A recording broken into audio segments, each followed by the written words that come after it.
Please, তোমরা কি জানো সবচেয়ে গরিব মানুষকে?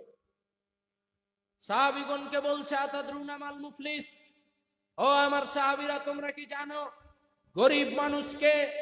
তখন আল্লাহর নবীকে বলছেন যে গরিব মানুষ তো ওই লোকটা যার কাছে জমি নাই, টাকা নাই, পয়সা নাই, কিছুই নাই, সেই তো গরিব, সেই তো অসহায়।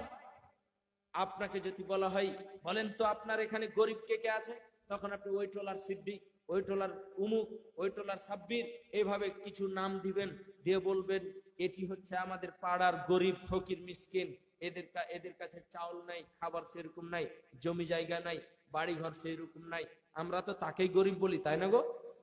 বলেন গরিব কাকে বলি? যার কাছে খাবার নাই, যার কাছে জমি জায়গা নেই, তাকে আমরা গরিব বলি।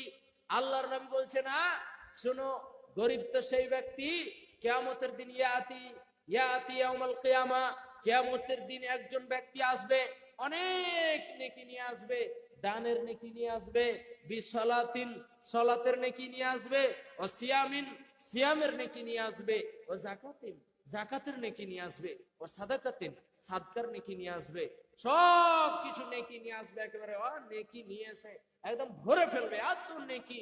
একদম নামাজ পড়েছে তাহাজ্জুদের সাথে, ওই বুবু আছে, এই যে বুবু, বুবু ওখানে বসে আছে, বুবুও নেকি নিয়ে আসবে, সুবহানাল্লাহ, আলহামদুলিল্লাহ, জিকির আজকারের নেকি, তাহাজ্জুদের নেকি, আর কত নামাজের নেকি, সব নেকি নিয়ে আসবে।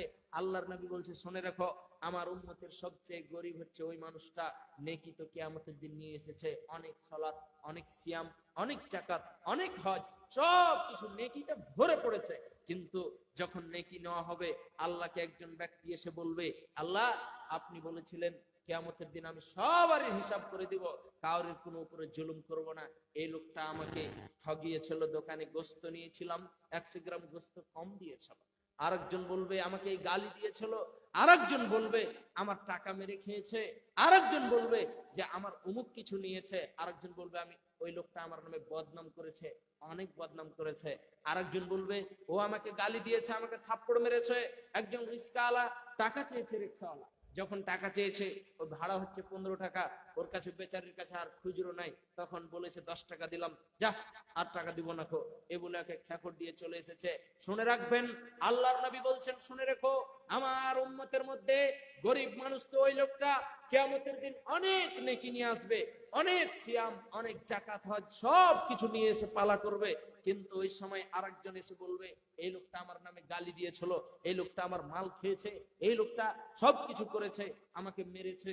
এইভাবে আল্লাহ বলবেন শুনে রাখো, তুমি যে ওকে মেরেছিলে তাহলে তুমি ওকে এখন দাও, তুমি যে ওর মাল খেয়েছো, দোকানে বাকি খেয়ে এসেছিলে, দাও এখন, সবকিছু এইভাবে বলবে। তখন ওই লোকটি বলবে আল্লাহ আমার কাছে তো কিছু নেই, আমি তো এখন কিছু দিতে পারবো না। তখন আল্লাহ বলবেন তুমি যে নেকি নিয়ে এসেছো, সালাতের নেকি, সিয়ামের নেকি, হজের নেকি, সব নেকি গুলো দাও, দিয়ে এক এক করে ওকে গালি দিয়েছো এই জন্য ওকে দিয়ে দাও, ওকে মেরে এসেছিলে এই জন্য ওকে দিয়ে দাও, ওকে পিটেছিলে এই জন্য ওকে দিয়ে দাও, ওর নামে বদনাম করেছো ওকে দিয়ে দাও, বোনের জমি মেরে খেয়েছো ওকে দিয়ে দাও।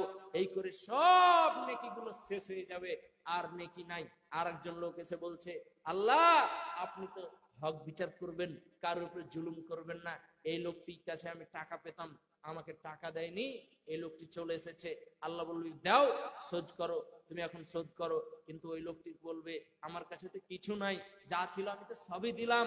তখন আল্লাহ বলবে আচ্ছা কিছু নাই, তাহলে ওই লোকটার গুনাহগুলো সব তুমি নিয়ে নাও, ওই লোকটার গুনাহ তুমি নিয়ে নাও, ওই লোকটার গুনাহ তুমি নিয়ে নাও, যে তোমার কাছে টাকা পাবে ওই লোকটার তুমি গুনাহগুলো নিয়ে নাও, এখন ওর গুনাহগুলো ওকে দিয়ে দেওয়া হবে। এবার যেই লোকটা অনেক কিছু নিয়ে এসেছে, অনেক নেকি নিয়ে এসেছে, কিন্তু ওই লোকটা আর জান্নাতে যেতে পেল না, এখন কোথায় যাবে গো বলেন? এখন সিধা জাহান্নাম চলে গেল।